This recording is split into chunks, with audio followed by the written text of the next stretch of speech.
মায়ের সাথে বাজার যাওয়া মানে প্রতিবারের মতো ঠিক এমনটাই করবে। তো বাজার চলে এসেছি সন্ধ্যাবেলা। এখানে হচ্ছে মা কালীর পুজো, তার জন্য কি সুন্দর সাজানো হয়েছে দেখুন। মা দাঁড়িয়েই ছিল আর রঞ্জন আমাকে বাইকে করে নামিয়ে দিয়ে বেরিয়ে গেল। তো আমরা প্রথমেই চলে এসেছি টেলারে।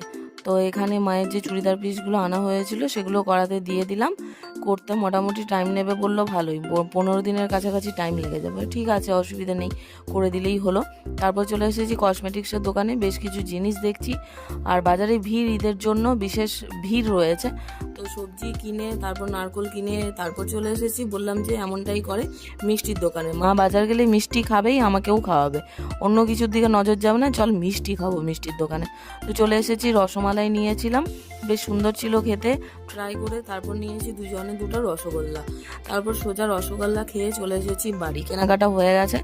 আর জল কিনেছিলাম একটা, আর বাড়ির জন্য মিষ্টি এনেছি। পরের পার্টে দেখাবো